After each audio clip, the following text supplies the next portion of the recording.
দিনের ভিতরে সবচেয়ে শ্রেষ্ঠ দিন, রাতের ভিতরে দামি হলো আল্লাহ তাআলার কাছে লাইলাতুল কদর। আর হাদিস শরীফ আছে বৎসরের শ্রেষ্ঠতম দিন হলো 9 জিলহজ। এই দিনটা আল্লাহর কাছে অনেক দামি। লাইলাতুল কদর যেমন বৎসরের শ্রেষ্ঠ রাত, 9 জিলহজ এই দিনটা আল্লাহর কাছে সর্বশ্রেষ্ঠ দিন। এই জন্য এই দিন অনেক তাৎপর্যপূর্ণ একটা দিন। পয়গম্বর আলাইহিস সালাম শেষ মুহূর্তে ইন্তেকালের 3 মাস আগে তিনি জীবনের শেষ হজ পালন করেছেন। শেষ হজ পালন করার সময় ঐতিহাসিক একটা ভাষণ দিয়েছিলেন, যেটাকে বিদায় হজের ভাষণ বলে। ওই তারিখটা ছিল, ওই দিনটা ছিল আজকের এই দিন। পয়গম্বর আলাইহিস সালাম 23 বছর জিন্দিগিতে দাওয়াতের কাজ করে 1,14,000 অধিক, 15,000, কেউ কেউ বলছেন 1.25 লাখ, লক্ষাধিক মানুষকে নিয়ে তিনি একসাথে হজ আদায় করেছেন, বিদায় হজ। হজ শেষে পয়গম্বর আলাইহিস সালাম সকল সাহাবীদেরকে নিয়ে আরাফার ময়দানে ভাষণ দিয়েছিলেন। আরাফার ময়দানে সেই ভাষণটার 3টে দিক আলোচনা করব, অন্য অন্য মাসআলা আছে। আরাফার ময়দান হলো আল্লাহ তাআলার কুদরতি একটা মাঠ, যেই মাঠটা বেলুনের মতো, যে বাতাস ভরতে থাকে আর এটা ফুলতে থাকে। আরাফার ময়দান সম্পর্কে হাদিস শরীফ আছে যে কিয়ামতের মাঠ এখানে সংগঠিত হবে। মূল কেন্দ্র হলো আরাফার মাঠ, যেখানে হাজিরা সমবেত হয়, একসাথে জমা হয়। এইটি হবে আরাফার মাঠের ময়দান, হবে হাসরের মাঠ। এখন তো কয়েক লক্ষ মানুষ জমা হয়। রাসূল সাল্লাল্লাহু আলাইহি ওয়াসাল্লামের যুগে 1 লক্ষ সাহাবী, লক্ষাধিক সাহাবী আরাফার মাঠ ছিল। এখন 10 লাখ, 6 লাখ, 7 লাখ হাজি ওই মাঠে ধারণ ক্ষমতা। আবার কিয়ামতের ময়দানে সমস্ত নবীদের উম্মত ওই মাঠেই একত্রিত হলেন। যে এই মাঠটা আরাফার মাঠ ঐতিহাসিক হওয়ার কারণ হলো হযরত আদম আলাইহিস সালাম আর তার স্ত্রী হযরত হাওয়া আলাইহিস সালাম দুইজনে একত্রিত হয়েছিলেন এই আরাফার ময়দানে। আরাফা অর্থ হল পরিচিত। এই মাঠে হযরত আদম আলাইহিস সালাম, হাওয়া আলাইহিস সালাম দীর্ঘদিন বিচ্ছেদের পর একসাথে জমা হয়েছিলেন আরাফার ময়দানে। এবং এই আরাফার ময়দানে আদম আলাইহিস সালাম আল্লাহর কাছে দোয়া করছিলেন, রব্বানা যালামনা আনফুসানা ওয়া ইল্লাম তাগফির লানা ওয়া তারহামনা লানাকুনান্না মিনাল খাসিরিন। আল্লাহর কাছে বলছেন, আল্লাহ নিজের উপরে জুলুম করছে, মাফ করো। তা আল্লাহ তাআলা সাথে সাথে মাফ করে দিয়েছেন। আরাফার ময়দানে ঐতিহাসিক সেই মাপের ঘটনা থেকে আজও পর্যন্ত, কিয়ামত পর্যন্ত রাসূলের হাদিস, আরাফার ময়দানে একত্রিত হবে, আল্লাহর কাছে মাফ চাইবে, তো সমস্ত হাজিদেরকে আল্লাহ মাফ করে দেন। ওই আরাফার ময়দানে লক্ষাধিক সাহাবী নিয়ে পয়গম্বর আলাইহিস সালাম বিদায় হজের ভাষণ দিচ্ছিলেন, যে দেখো, হতে পারে আমার জীবনের এটি শেষ দিন, শেষ ভাষণ। এরপর আমি আর তোমাদের সাথে একসাথে মিলিত নাও হতে পারি। সাহাবীরা যে কত ভালোবাসত রাসূলকে, জীবন প্রাণ দিয়ে। যখন এই কথা শুনছে যে রাসূলের হতে পারে এটি জীবনের শেষ ভাষণ, মাঠের মধ্যে লক্ষাধিক সাহাবী মুরগি জবাই করলে যেরকম লাফ পারে, এরকম লাফালাফি করে কান্নাকাটি আরম্ভ করে দিয়েছে। এটা আপনি বুঝবেন না। আপনার সন্তান, সবচেয়ে প্রিয় সন্তান, সে যদি ইন্তেকাল করে আপনার কেমন কষ্ট লাগে। এর চেয়ে কোটি গুণ বেশি সাহাবায়ে কেরাম রাসূলকে ভালোবাসতেন, সন্তানের চাইতে, স্ত্রীর চাইতে, সম্পদের চাইতে, নিজের জীবনের চাইতে।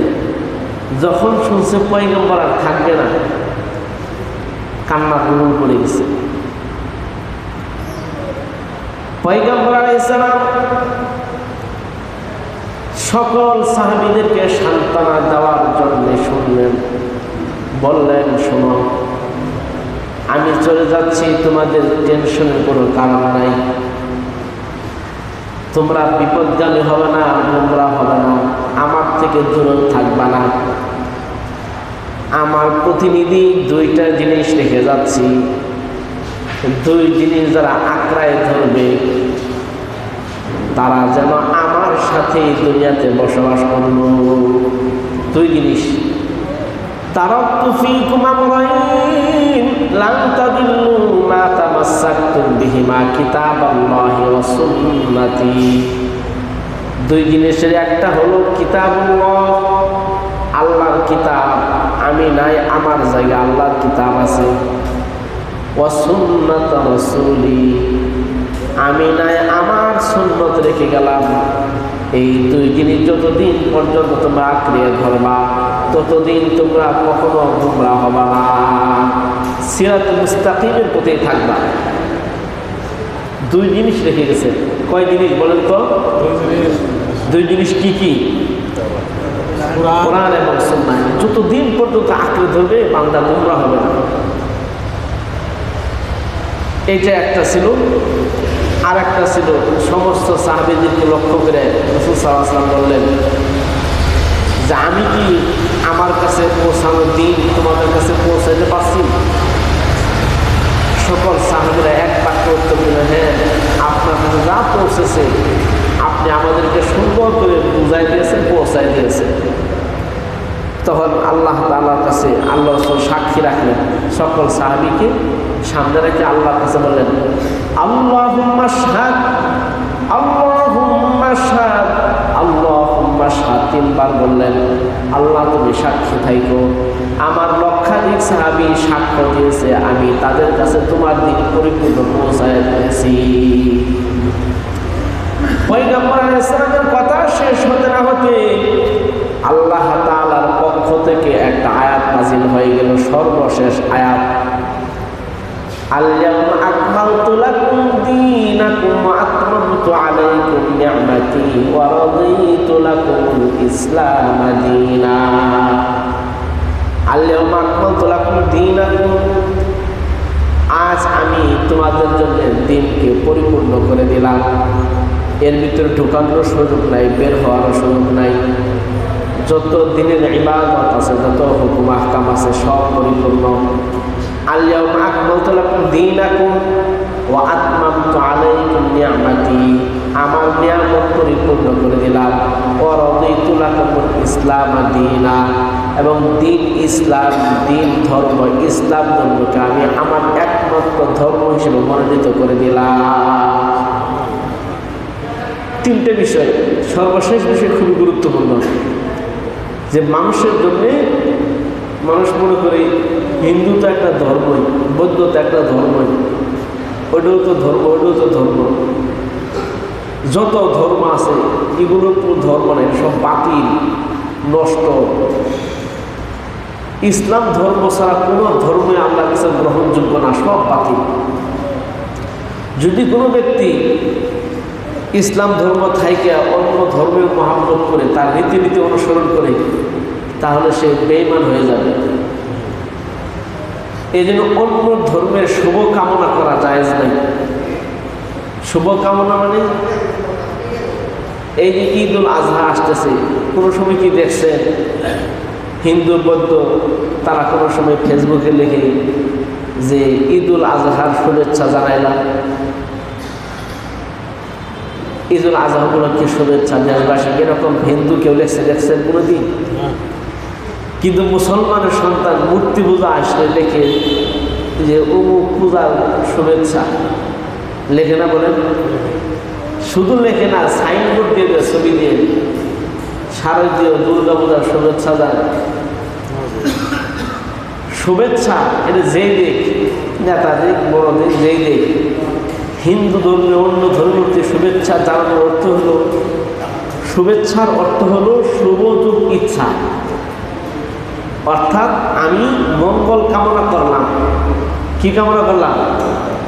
একটা হিন্দু ধর্ম অন্য ধর্মের মঙ্গল কামনা কোনো মুসলমান করতে পারে বলে? এই হিন্দু ধর্মের যদি ঈমান বিক্রি করে বিশ্বাস নিয়ে যদি এই শুভেচ্ছা দেয় যে হিন্দু ধর্মে আমি শুভেচ্ছা জানাইলাম, শারদীয় দুর্গা পূজার শুভেচ্ছা, অমুক পূজার শুভেচ্ছা, তাহলে স্বেচ্ছায় সে ইসলাম থেকে খারিজ হয়ে যায়। কত নেতা খেতারা এরকম শুভেচ্ছা জানা হিসেব ছাড়া। এটা তো ইসলামের কথা, এটা তো কোনো রাজনৈতিক কথা না। এগুলো কথা তো বলতে হবে আমাদের, নাকি বলেন? ঠিক।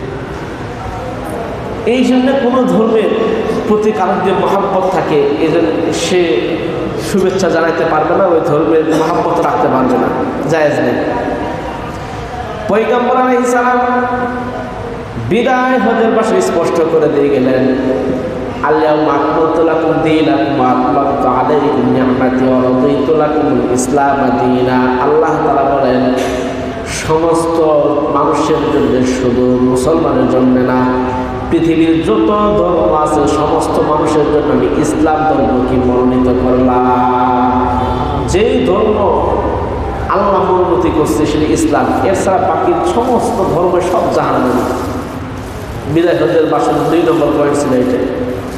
3 নম্বর পয়েন্ট ছিল, রাসূল সাল্লাল্লাহু আলাইহি ওয়াসাল্লাম বললেন, মক্কা নগরী, মদিনা নগরী সম্মানিত,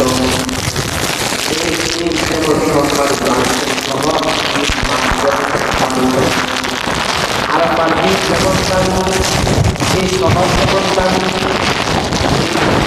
দামি, এরকম দামি হলো এক ভাইয়ের রক্ত আর এক ভাইয়ের কাছে, এক ভাইয়ের ইজ্জত আর এক ভাইয়ের কাছে ওই রকম দামি। মানুষের ইজ্জত, সম্মান, রক্ত, এই 3টা এক ভাই আর এক ভাইয়ের কাছে এত দামি, যেমন আরাফার দিন, যেমন সেই সময়ের দামি, যেমন সেই দিনের সময়ের দামি ছিল, ওই রকম দামি। এই জন্য আরেকজনকে ইজ্জত নষ্ট করা বিশাল একটা গুনাহ, হারাম। একজন আরেকজনের খুব খেয়াল করে, ইজ্জতের প্রতি খেয়াল করে কথা বলা, আচরণ করা। পয়গম্বর সাল্লাল্লাহু আলাইহি ওয়াসাল্লাম ওই ভাষণে এটাও বলছেন, আজকে থেকে কেউ আর গোলাম না, কেউ আর প্রভু না, গোলামের কথা আমি উঠাই দিলাম। অর্থাৎ সকল মানুষ সমান, সকলের অধিকার সমান, শুধু এতটুকু পার্থক্য হবে যার যেখানে স্থান, সে স্থান অনুযায়ী মর্যাদা দেওয়া। যে যে অবস্থা আছে সে তার মর্যাদা বুঝে পাবে। এটা রাসূলের শেষ ভাষণের একটা মূল বিষয় ছিল। এবং বলছেন যে একটা রিক্সাওয়ালা, একটা দিন মজুর, ওইটাও কোটিপতির চাইতে আল্লাহর কাছে দামি হতে পারে যদি তার ভিতরে তাকওয়া থাকে। আমরা তো সমাজের সম্মানের মাপকাঠি বানাইছি হলো যার টাকা আছে তার সম্মান আছে, কথা বলেন ঠিক কিনা? সম্মানের মাপকাঠি বানাইছি হলো টাকা। যার বিল্ডিং আছে বড়, তার চেয়ারটা আগায় দেয় আগে। যে বড় শিক্ষিত তার চেয়ারটা আগে, যার টাকা বেশি তার চেয়ারটা আগায় দেয়। কিন্তু সম্মানের বিষয় তো ওটা না, সম্মানের বিষয় হলো তাকওয়া আর চরিত্র। একজন মাস্টার্স, এমএ পাস, প্রফেসর, কিন্তু তার চরিত্র, মানবিকতা নাই।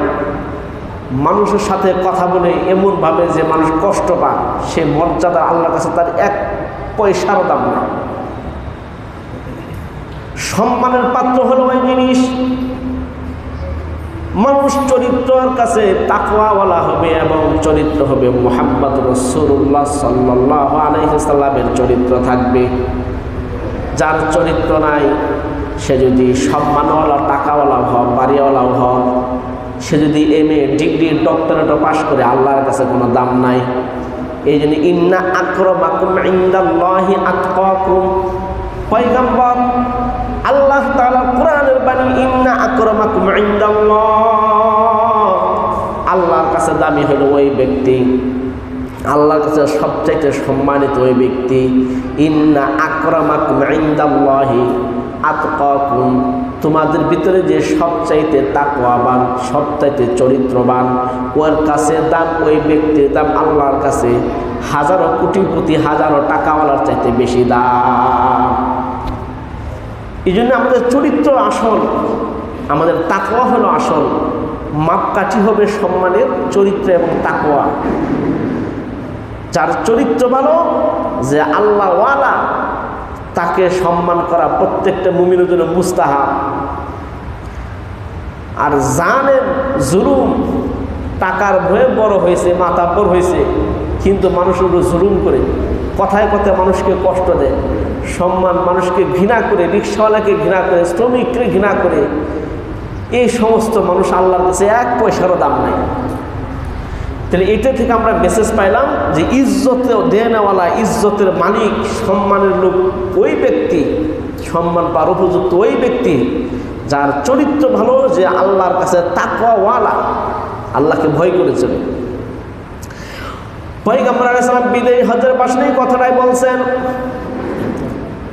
আজকে থেকে জাহিলি যুগের সমস্ত প্রথা বিলুপ্ত করে দেওয়া হলো। আজকে থেকে গোলাম আর মনিবের কোনো পার্থক্য থাকলো না। এই জন্যে আল্লাহ তাআলা নামাজের এমন একটা সিস্টেম করে দিয়েছে, নামাজে আসলে ধনী এবং গরিব, কোটিপতি এবং বাড়িওয়ালা, রিক্সাওয়ালা একসাথে দাঁড়াবে।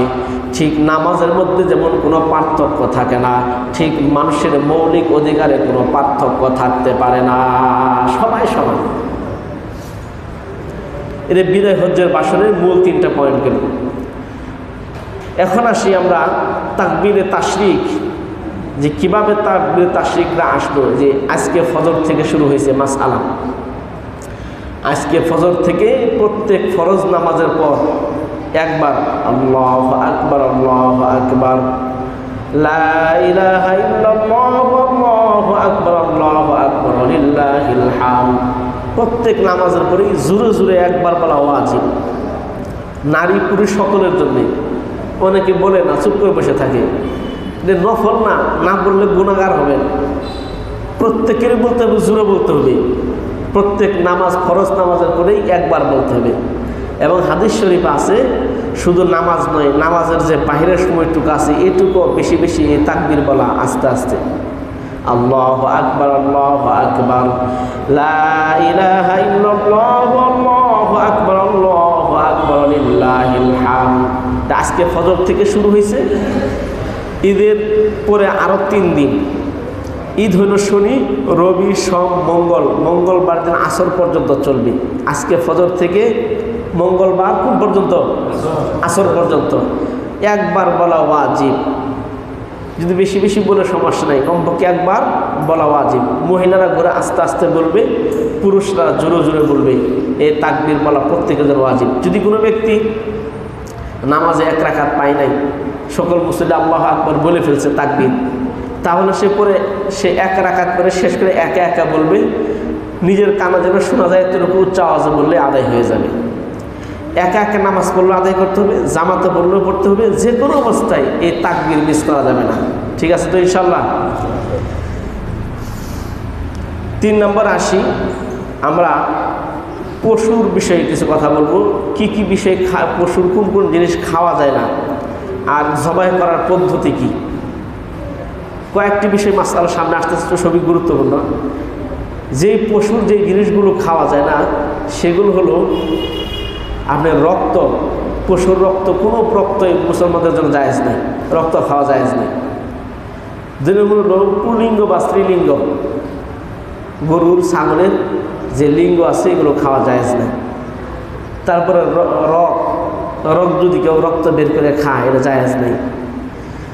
তারপরে পিত্তথলি, মূত্রথলি, এগুলো খাওয়া জায়েজ নেই। এবং অতিরিক্ত যদি গরুর মাঝে বা ছাগলের মাঝে টিউমার দেখা দেয়, এই টিউমারটাকে খাওয়া যাবে না, কেটে ফেলে দিতে হবে। এগুলো আমাদের খুব খেয়াল রাখতে হবে। তারপর আসেন জবাই করার যে পদ্ধতিটা, কীভাবে জবাই করব। পুরাপুরি কেবলার দিকে শোয়াইতে হবে। অনেক সময় গরু একটু কোনাইছে করে শোয়ায়, কেবলার দিকে ঘুরে যায়, এরকম যেন না হয়। হুবহু কেবলার দিকে করে পশুটাকে শোয়াইতে হবে। আর যারা পশু জবাই করার সময় অংশগ্রহণ করবে, ধরবে তারা না, যারা ছুরি চালাবে সবাই, যেমন অনেক সময় 2 জনের ছুরি চালা, অনেক সময় হুজুর করে দেয়, বাকি আর একজন আর একটু ফেঁসা, এরকম করে সে মরার আগে, তার রুহু বের হওয়ার আগে যারাই ছুরি চালাবে সকলের বিসমিল্লাহ আল্লাহু আকবার বলতে হবে। তবে একটা মাসআলা আছে, প্রথম যখন হুজুর জবাই করছে 3টা রগ, খাদ্যনালী, শ্বাসনালী আর 2 পাশে 2টা শাহরগের 1 রগ, এই 3 রগ কাটা হয়ে গেলে তারপরে ছুরি চালাইলে বিসমিল্লাহ আল্লাহু আকবার বলতে হবে না। কিন্তু এর আগ পর্যন্ত কাটতে গিয়ে যেই চালাবে সেই বিসমিল্লাহ আল্লাহু আকবার বলতে হবে। এই হুজুর একটু কাটছে, তো জবাই হয় নাই, আপনি ছুরি চালাইতেছেন, শুধু বিসমিল্লাহ আল্লাহু আকবার বলে নেবেন। কথাটা মনে থাকবে তো ইনশাআল্লাহ? 2-3 জনের ধরলে সবাই মিলে বিসমিল্লাহ আল্লাহু আকবার বলতে হবে। আর যার পশু সে জবাই করা উত্তম, না পারলে যে পারে ভালো তারা যে জবাই করাবে। তো জবাই করার 3টা রগ কাটতে হয়, 3 রগ কাটলে, বাকি যদি নাও কাটে 3 রগ কাটলে তার জবাই হয়ে যাবে। একটা হলো খাদ্যনালী আর একটা হলো শ্বাসনালী। খাদ্যনালীতে কিন্তু শ্বাস আসে না, শ্বাসনালী আলাদা। আর 2 পাশের 2 শাহরগের 1 রগ, এই 3টা রগ কাটা পড়লেই জবাহের সুন্নত পদ্ধতি আদায় হয়ে যায়। আর জবাহের সময় কোনো ব্যক্তির নাম হবে না, স্লিপ ধরাইতে, হুজুর যে আমার নাম কোরবানি স্লিপ, আপনার স্লিপ কি কি নিয়ত করছেন এটা আল্লাহ জানেনি, কি করেন আল্লাহ জানে? শুধু এই স্লিপ দিয়ে কী দরকার? আপনি 7 জনের নামে, 5 জনের নামে, 6 জনের নামে কুরবানি দিচ্ছেন, এই স্লিপের তালিকা কার নামে কিনছেন, কার নামে দিচ্ছেন আল্লাহ জানে না? জানে কিনা বলেন? আল্লাহ জানে। জবাই করার সময় শুধু আল্লাহ পাকের নাম হবে, কারোর নাম না। কেন অমুকের নামে কুরবানি, অমুকের নামে না, নাম কুরবানি হবে আল্লাহর নামে, বিসমিল্লাহি আল্লাহু আকবার, আল্লাহর নামে। কার নামে? তবে পক্ষ থেকে, 7 জনের পক্ষ থেকে, 3 জনের পক্ষ থেকে, 2 জনের পক্ষ থেকে হবে, কারোর নামে কুরবানি হবে না। কথা বলেন, বুঝতে পারছেন আপনারা? কারণ হাদিস শরীফে আছে, গায়রুল্লাহর নামে যদি কোনো পশু জবাই করা হয়, এই পশু খাওয়া হারাম। গায়রুল্লাহর নাম ছাড়া অন্য নামে জবাই করলে কি হারাম? আপনি যদি জবাই করেন যে আব্দুল্লাহ নামে জবাই করলাম, তাহলে এটা আব্দুল্লাহ নামে জবাই হলো, আল্লাহর নামে এলো না, পশু খাওয়া সম্পূর্ণরূপে হারাম।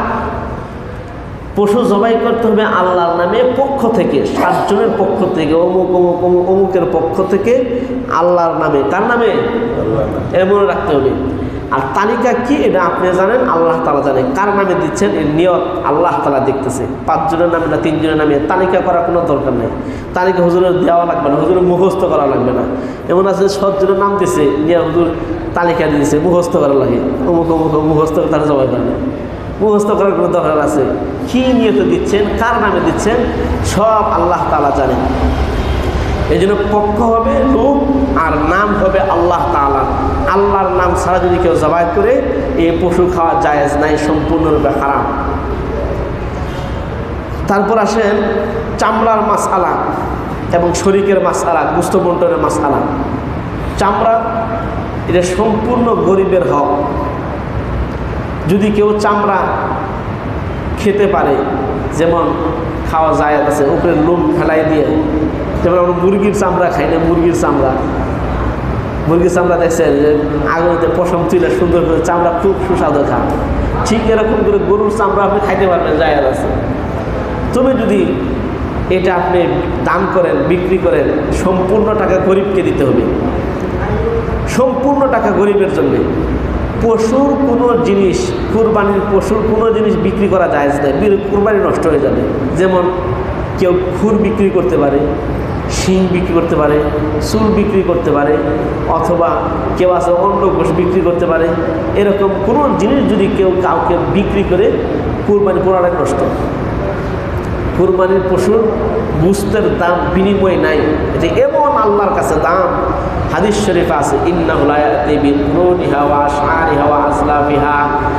কিয়ামতের দিন আল্লাহ তাআলা কুরবানির যত পশু আছে, পশুর শিং, চুল এবং যত নারী বুড়ি আছে সব ফেলে দিয়েছেন, সবগুলো আল্লাহ তাআলা মিজানের পাল্লায়, নেকির পাল্লায় তুলে দিবেন, সব আল্লাহ তাআলা আনবেন। এই জন্য কুরবানির পশুর দাম অনেক। এটা প্রত্যেকটা পশমের বিনিময়ে আল্লাহ তাআলা একটা করে নেকি দান করেন। কয়টা পশম? সাহাবায়ে কেরাম আশ্চর্য হয়ে গেছেন, ইয়া রাসূলুল্লাহ, এই প্রত্যেকটা ক্বালু ফাসুফ ইয়া রাসূলুল্লাহ, প্রত্যেকটা পশমের বিনিময়ে বিক্রি হবে, এই নেকি হবে? আশ্চর্য হয়ে গেছে, কারণ অনেক পশম অগণিত। আল্লাহ রাসূল সাল্লাল্লাহু আলাইহি ওয়াসাল্লাম বলেন, হ্যাঁ, ক্বালা বিকুল্লি শা'রাতিন মিনাস সুফি হাসানা, প্রত্যেকটা পশমের বিনিময়ে আল্লাহ তাআলা একটি করে নেকি দান করবেন। এবং আল্লাহ তাআলা বলেন, রাসূল সাল্লাল্লাহু আলাইহি ওয়াসাল্লামের হাদিস, আইয়াকাউ বিমাকানিন, জমিনে পশুর রক্ত পড়ার আগেই এই রক্ত আল্লাহ তাআলার দরবারে হাজিরা দেয়, আল্লাহ তাআলা কবুল করে নেন। পশু জবাই করছে, মাটিতে পড়া নেই, রক্ত বের হয়েছে, মাটিতে পড়ার আগে এই রক্ত আল্লাহর কাছে কবুল হয়ে যায়। ফাতিবু বিহা নাফসান, পয়গম্বর আলাইহিস সালাম হাদিসের শেষ অংশে বলেন, ফাতিবু বিহা নাফসান, তোমরা সুসংবাদ গ্রহণ করো, এই কুরবানি যারা করলা আল্লাহর নিয়তে তাদের সবাইকে আমি মাফ করে দিলাম। সুসংবাদ দিয়েছেন আল্লাহ রাসূল, ফাতিবু বিহা নাফসান, নিজে নিজে সুসংবাদ গ্রহণ করো কুরবানি। এই জন্য কুরবানির পশু কোনো কিছু বিক্রয় করা জায়েজ নাই, পারিশ্রমিকের বিনিময়ে জায়েজ নাই। যেমন একদিন সারাদিন গোশত কাটলো, তার আপনি এই শ্রমের বিনিময়ে কিছু গোশত দিলেন, জায়েজ নাই। আপনি শ্রমের বিনিময়ে আপনি টাকা দিবেন, 100, 200, 300 যা লাগে দিবেন, বাকি ওরে হাদিয়া হিসেবে কুরবানি গোশত তো সবাইকে দেওয়া যায়, ওইখান থেকে আপনি দিলেন গরিবের বাগ থেকে বা সমাজের বাগ থেকে বা আপনার আত্মীয় স্বজনের বাগ থেকে অথবা নিজের বাগ থেকে একটু গোশত দিলেন, সমস্যা নাই, দেওয়া যাবে না। বরং টাকা দিবেন পারিশ্রমিকের বিনিময়ে, গোশত দিবেন নিজের থেকে, সমাজের থেকে বা যেখান থেকে একটু গোশত দিলেন, ওটা বিনিময় ছাড়া। কি ছাড়া? বিনিময় ছাড়া।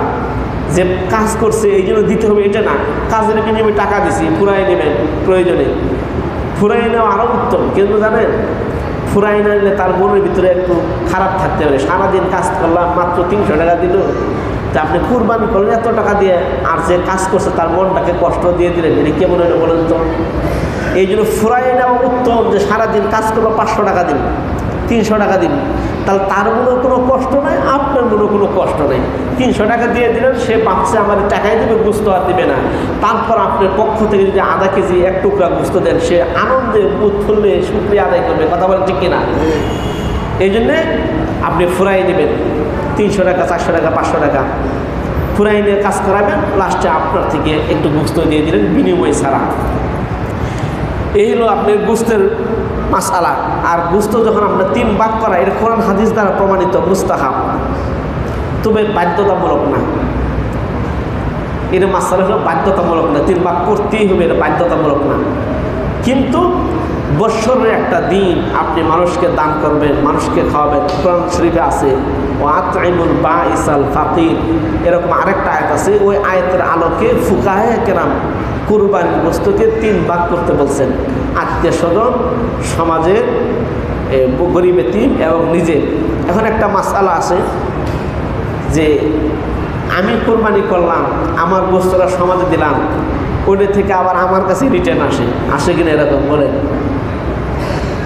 এখানে একটা সমস্যা হলো, আপনি যখন সমাজে গোশতটা দিবেন, মনে মনে নিয়ত করবেন এই যে আমি সবাইকে দিলাম, কারণ কুরবানির গোশত সবাইকে দেওয়া যায়, গরিবকেও দেওয়া যায়, ধনীকেও দেওয়া যায়। যখন আপনারটাও প্রশ্ন, আর একজনও ওই নিয়ত করে দিল, সবার নিয়ত এক থাকলো, তো এক থাকলে আপনার কাছে যখন আসলো, ওটা নির্দিষ্ট আপনার গোশত আসে নাই, ওখানে অন্যের গোশত তো আসতে পারে, সব একসাথে করছে, কিন্তু কথা বলে ঠিকই না। তখন মনে করতে হবে যে অন্যের গোশতটা আমার কাছে আসছে। আপনি কুরবানি দিয়েছেন, তাই কী হয়েছে? আমিও কুরবানি দিয়েছি, আপনিও কুরবানি দিয়েছেন, তাহলে আমার গোশত আপনাকে আমি হাদিয়া দিতে পারবো না? আপনার গোশত আমাকে হাদিয়া দিতে পারবেন না? পারবেন। তো এই নিয়তে দিব সমাজে দেওয়ার সময় যে আমার গোশত আমি সবাইকে দিলাম, তাহলে আর কোনো ঝামেলা থাকে না। আপনি নির্দিষ্ট করে গরিব এতিমের জন্যই দেন, তখনই ঝামেলাটা হইব। তখন ওই গোশতটা আবার ধনীর কাছে যাবে, ওই গোশতটা আবার আপনার কাছে রিটার্ন আসবে, তখন ওই যে দান করে ফেরত নেওয়া, এটা একটা মাসআলা আছে, তখন এটা সমস্যা হয়ে যায়। এই যে নিয়তটা রাখবে এরকম যে এটা আমি সমাজের সবাইকে দিলাম, তার আর কোনো ঝামেলা নেই। আর জবাই করার পর দোয়াটা বাংলাও করতে পারেন, আরবিতেও করতে পারেন। আরবি তো সবাই জানে না, দোয়া করবো, আল্লাহ এই যে কোরবানি দিলাম, এটা গোশত খাওয়ার জন্য না, এটা তুমি কবুল করে নাও, কারণ কবুল না করলে লক্ষ টাকার কোরবানির চার আনাও দাম নেই, খালি আপনার গোস্ত খালেন পেট বললো এটাই, কোনো দাম নেই, কোনো মূল্য নেই। এই জন্যে কুরবানির পরপরই গোস্ত কাটার তো ব্যস্ত হয়ে পড়ে, ঠিক আছে, জবাই করার পর একটু দোয়া করা, মনে মনে হাত তুলে না, এমনি একটু দোয়া করা, আল্লাহ তুমি কুরবানিটা একটু কবুল করে নাও, আল্লাহ আমরা এই কয়েকজন কোরবানি দিচ্ছি একটু কবুল করে নাও, এই জন্য দোয়া করা। আর সবচেয়ে বিষয় হলো বড়, কোরবানির কবুল হওয়ার ক্ষেত্রে যেটা বাধা, সেটা লৌকিকতা যেন না থাকে, লোক দেখানো যেন না থাকে, এটা সবচেয়ে বড় বাধা। অধিকাংশ মানুষ আল্লাহ তাআলাই ভালো জানে, বেশিরভাগ মানুষ লোক দেখানোর জন্য নিয়ত কোরবানি করে। লোক দেখানো কেমনে বুঝলেন এটা হুজুর, যে লোক দেখানোর জন্য? এটা আমরা এইভাবে বুঝি, এটা আল্লাহ তাআলা ভালো জানে, আমরা অভিজ্ঞতায় বলি। একজনের উপরে 1 কোটি টাকা আছে, 2.5 লক্ষ টাকা জাকাত আসে, 1 টাকাও জাকাত দেয় নাই, অথচ কুরবানির সময় 2 লক্ষ টাকাতে গরু কিনে সে কি কুরবানি দেয়? তাহলে লোক দেখানো বুঝতে খাওয়া ছাড়া আর কিছু না, কথা বলে ঠিক কিনা? জাকাত দেয় না 1 টাকা, এখন কুরবানি বড়টা ঠিকই দেয়। তাহলে লোক দেখানো না, এটা গুস্ত খাওয়ানোর জন্য না, মানুষকে দেখানোর জন্যে, নিজের গুস্ত খাওয়ার জন্য। এই জন্যে লোক দেখানো যাতে না হয়। প্রত্যেকটা ইবাদতের সাথে আল্লাহ তার নামাজের কথা বলছেন। জাকাত আসেন, কোরআনের আয়াত পাশাপাশি জাকাতের পাশাপাশি নামাজের কথা আছে। ওয়া আকিমুস সালাতা ওয়া আতুজ যাকাত, যেখানে যাবেন হজের পাশাপাশি নামাজের কথা আছে, রমজানেও নামাজ আছে। সব জায়গায় সমস্ত ইবাদতের ক্ষেত্রে নামাজের কথা আগে উল্লেখ আছে, পরে উল্লেখ আছে। এর কারণ হলো যত ইবাদত আছে, যার নামাজ নাই, সমস্ত ইবাদতে তার আল্লাহর কাছে কবুল হওয়া নিয়ে সন্দিহান আছে। নামাজ নাই, ওই বড় বড় কোরবানি, নামাজ নাই, জাকাত দিতেছে, নামাজ নেই দিতেছে, অত ফরজিয়াত আদাও হতে পারে, নাও হতে পারে, কিন্তু নামাজ নাই তো অন্য নাম তার মওকুফ থাকবে, কবুল হবে কিনা আল্লাহ পাক ভালো জানে। এই জন্যে ওই যে হাবিল আর কাবিল যে কুরবানি দিচ্ছিল, সেখানে তাকওয়ার কথাটা আছে। তাকাব্বালাল্লাহু মিনাল মুত্তাকিন, ইন্নামা তাকাব্বালাল্লাহু মিনাল মুত্তাকিন। কুরবানি তো আল্লাহ তাআলা কবুল করেন তাকওয়ালা থেকে, নামাজি ব্যক্তির থেকে, যে আল্লাহর অনুগত্য, আল্লাহর কাজ করে তার থেকে। যে আল্লাহর অনুগত্য না, আল্লাহর হুকুম মানে না, সে এই কুরবানি দিলেও আল্লাহর কাছে গ্রহণযোগ্য হবে না। এই জন্য আসেন, কুরবানি যেমন 2 লক্ষ টাকা দেওয়া জরুরি, তার চেয়ে বেশি জরুরি হলো নামাজ পড়া। এমনও মানুষ আছে ঈদের দিন নামাজও পড়ে না, হে বড় কুরবানি নিয়ে হাজির, মানে আছে না নাই বলেন তো? ঈদের নামাজও নাই, শুক্রবারের নামাজ তো নাই, 5 ওয়াক্ত তো নাই, ঈদের নামাজও নাই, অথচ লক্ষ টাকা দেওয়ার কুরবানি সে বাড়িতে লোকেশন করে দেখাইতেছে, আমি দিতেছি কুরবানি। এই কুরবানির কী দাম আছে আল্লাহর কাছে? এই জন্য কুরবানি কবুল হওয়ার জন্য লৌকিকতা আমরা ছাড়বো, ইনশাআল্লাহ। রাজি আছি তো? আর চামড়ার বিশেষ সর্বশেষ কথা হলো, আপনারা জানেন সময় শেষের দিকে যে চামড়া বড় বড় মাদ্রাসাগুলোতে চামড়া কালেকশন করে। সারা বাংলাদেশের লক্ষ লক্ষ কওমি মাদ্রাসা আছে, যে সরকারি কোনো বাজেট নেই। আপনাদের টাকার পয়সায় ডিম বেচা, চাল বেচা, এরকম রিক্সাওয়ালা, শ্রমিক মজুরি, চামড়া, ধনী মানুষের জাকাত ফেতরা, এগুলো দিয়েই কওমি মাদ্রাসাগুলো পরিচালিত হয়। এটা দোষের কিছু না, এটা হালাল। আপনি দান করেন স্বেচ্ছায়, খুশিতে। অনেকে এটা আবার কটূক্তি করে, লিল্লাহ, বড় বড় কথা এরকম কটূক্তি করে। লিল্লাহ এটা আল্লাহর হালাল জিনিস, আর তোমরা যেটা চাকরিতে করতেছ, যেটা তোমরা খাও, ওই সরকারি ট্যাক্স, বলতে গেলে ভিতরে ব্যবসাওয়ালার ট্যাক্সের টাকা আছে, রিক্সাওয়ালার ট্যাক্সের টাকা আছে, একজন টাকা ছিনতাইকারী, চুরি বদমাইশের টাকাও ট্যাক্সে সরকারি জমা হয়। কথা বলে ঠিক কিনা? ওইটা যদি খাইতে পারে বড় বড় বিশ্ববিদ্যালয়ের পড়ুয়ারা, আমরা হালাল টাকা মানুষের থেকে সদকা জাতকা ক্ষেত্রে হালাল আল্লাহ করছি, আমরা খাবো, এটা সবচেয়ে বড় বৈধ, কোনো সন্দেহ নেই। কথা বলে ঠিক কিনা? অসম্মানের কিছু নাই। আর আমরা এটা আপনাদের কাছে হাত পাতি, এই দায়িত্ব ছিল আপনাদের। এই মাদ্রাসাগুলো, আমি এক মাদ্রাসার শিক্ষক, 350 উপরে ছাত্র, 195 জন ছাত্র বোর্ডিংয়ে খায়, প্রায় 100 জন ছাত্র ফ্রি। 100 জন ছাত্র একটা সংসার, আপনি চালান তো মাসে কয় টাকা লাগে?